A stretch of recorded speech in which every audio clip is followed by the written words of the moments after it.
We're obviously thrilled to get through this week and to fulfill our obligation of getting the budget passed by the deadline. I'm going to turn it over to the budget chairman in just a second to talk about the specifics of that. But let me say in front of you all, I could not be prouder of the work of Chairman Fitzpatrick and his team. This budget year was very difficult, as all of you know. He was also tasked with working on a shorter timeline than usual, and he did a remarkable job of leading his committee. I think you saw that as evidenced by strong bipartisan votes on almost all the budget bills today, and he deserves a tremendous amount of credit for the product that we're left with. It's a product we're proud of. It's obviously not a product that funds everything that everybody wants to fund, but for the first time in the state's history, we're going to fully fund the education foundation formula. We were able to restore a significant amount of money to higher education and make those investments, and most importantly, it's a budget that's balanced. So with that, I'll turn it over to the budget chairman. Yeah, so like the speaker said, we fully funded the formula. That was the House's #1 priority. We've talked about it a lot. I don't want to, keep beating that drum, but it is something we should be proud of, and it provides an opportunity for the early childhood education funding to begin being implemented. The transportation money and DESE as well, or for the schools as well, is important. And yeah, we had to make some tough decisions, but we provided the Senate with the opportunity to get to the level of care that we're at today, which is 21 points, and to help restore the provider rate reduction. I know that was probably, as many of you noticed, was probably the most contentious part of the whole thing. But as I read those Medicaid numbers off down there, it's pretty clear that since FY 2006, Medicaid's doubled. We've got to, at some point, we have to come up with a plan to do the things we want to do, like fund education. I think some other important things, we ended up going with the House's position on the E's. All the appropriations in the budget are now finite, which I know probably doesn't, it's not like a real sexy thing to talk about, but to me it's important, and it's transparent. We do have the $100 million set aside for the supplemental, plus the Medicaid requests that we didn't fund, so the supplemental number is where it was when it left the House, which is almost $200 million. But that was from a starting point of $100 million. And I think that provides us a good cushion. I mean, if you don't plan on a supplemental, if you ask anybody around here when's the last time we didn't have one, nobody can tell you when, because I think there's always been one. And it's almost always more than $100 million. So this year it wasn't, and hopefully that trend continues, and if it does, we'll be in good shape. But we wanted to pass a budget that will hopefully not have to be withheld from, and that funds the priorities of the state, and I think we did that. So how much was in the leftover balance for the supplemental for next year? So listen, I think that the starting point of the department's request on Medicaid, because that's usually we end up having to spend it, right? I mean, sometimes we get lucky, or there aren't as many people enrolled. But we started with $100 million set aside for supplemental. Now, we didn't fund all the new Medicaid spending requests that the department had asked for, but we didn't take that money and spend it somewhere else. We set it aside. So when you take the money we set aside, in addition to the $100 million, we're right a little under $200 million, 198.5. Is there an estimate for how much the pre-K implementation will cost next year? We're still working with DESE on what it would be next year. The fiscal note on the bill said it would be a maximum fully implemented of $62 million. I don't think it'll be that much in 1 year. I think that it will be, it'll be tens of millions probably, but it won't be, I don't think it'll be that full amount in the first year. Senator Chappelle is upset that there wasn't $3 million in the budget for the radioactive waste buyout. There's only $1 million. Why not fund that higher? Well, it's the year where we cut, $500 million from the budget. She's worked very passionately on that issue, and she was able to get some money in it. But, at the end of the day, I'm hoping that she can be happy. It's hard for me to understand how somebody could be upset that their unprecedented appropriation is not big enough. I mean, it's something that we've never really done anything like it before. And the next thing I'm going to do after I leave here is go downstairs and work on trying to get that bill out of my committee, and get it to a place where maybe some can get done on that. But listen, I understand that it's an important issue to her personally and to her district. But I would, in a year like this, I think she should be happy with anything. $2 million is where it's at with that. Sorry, what? Is that $2 million? It's at $1 million right now. It's $1 million. Okay.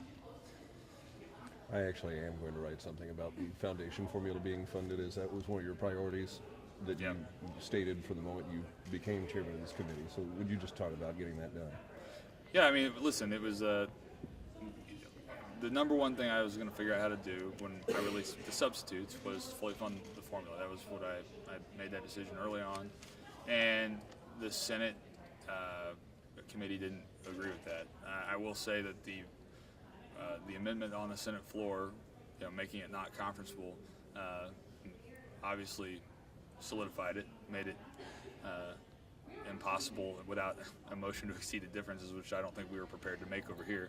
It made it impossible for it to not be fully funded. So that was helpful. It did make the other parts of the conference negotiation more challenging, but at the end of the day, it worked out really well because we have a fully funded formula. We have money set aside for a supplemental, and we have a path for the Senate if they choose to take up and pass House Committee Bill 3 to get to 21 points on the level of care requirement and restore part of the nursing home and home provider rates. There were a lot of people that were concerned, given some of the timeline of things, that session would go to a special session because the budget there were still kinks to be worked out between the two chambers. What were some of the things that happened this week to make sure that didn't happen?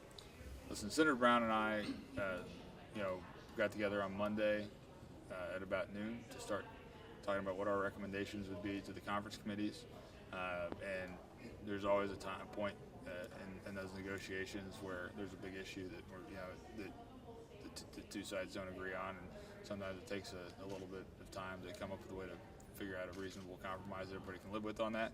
But in reality, I mean, I've been around. This is my 5th year. I've been involved in the conference negotiations for the last 3 years. We got to a place where we were ready to go in to the conference committee and present our recommendations within 48 hours of when we started meeting, which I think is the fastest that it's ever happened since I've been here. So at the end of the day, we had a deadline looming, but Senator Brown and I worked really well together, and he has my respect for the way he handled the negotiations, and I'm looking forward to working with him again next year. So, Just to clarify, the in-home and nursing care is at 24 points right now, unless the circuit breaker is passed, in which case it would go down to 21. Yeah, and the Senate's position was 24 points from general revenue, and we took the Senate position on the points, but we didn't take their position on the rates. We moved that back into the Senior Services Protection Fund. So if the property tax credit bill, House Committee Bill 3 passes, then we'll be back at 21 points, and those providers will get half that rate reduction back. So. Have you been speaking with Senator Koenig? Do you know if they'll bring that up again? Senator Koenig and I talked earlier this week as I was trying to just kind of get a feel for what the situation was over there on the possibilities of that bill or some iteration of it passing. I haven't talked to him for a couple of days. I imagine I'll be talking to him either over the weekend or Monday. Speaker? Yes, sir. What's going to happen next week? What are your priorities? Look, our priorities are the same as they started out the session with, and that's to try to create a great economic environment in Missouri. And I will say, we are incredibly happy with the progress that we've already made this session, with more big-ticket items making their way to the governor's desk than we've had certainly in any other single year that I've been up here. So we'll start to work next week on the remaining Senate bills that we have in our possession, and treat the last week as we've always treated the last week. Do you have the votes to pass Senate Bill 43? We'll see. As I've said, the bill's going to follow the normal process. I think there's a lot of support for reforming employment law in this state, as there's been for at least 5 of the 7 years that I've been in the chamber. But I know the floor leader intends to get to that bill next week, and we'll see how it goes. Have you been in communication with Senate President Richard just about the situation over there where we've talked a couple of times this week? Our focus this week has been to get through the budget process, and proud that we have gotten through that, and I know we'll probably visit multiple times next week. Ethics bills still on the table. Yeah. Do you have faith that those will go through? Are you concerned about the status? Look, with a week to go, of course I'm concerned about the status. An ethics bill was the first bill that left the chamber. It continues to be a priority of mine, but I'm still optimistic that we'll be able to get something done.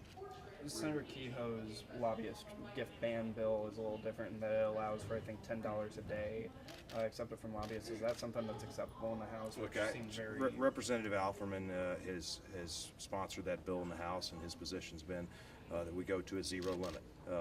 So we'll see what the Senate's able to get over to us and take it from there. Would you support it if it had an inclusion of a so-called dark money Look, amendment? we'll That's see something what, you've supported in the we'll, past. yeah, we'll see what the Senate sends us over as an ultimate package, but it's my intention if the Senate gives us an ethics bill, a substantive, meaningful ethics bill, which has always been my mark, that we will try to move it through the process. If you got a Senate bill, could you pass a Senate Look, bill in a week? the timeline's getting very short to be able to do that mechanically, but if possible, we'll try to get it to the floor.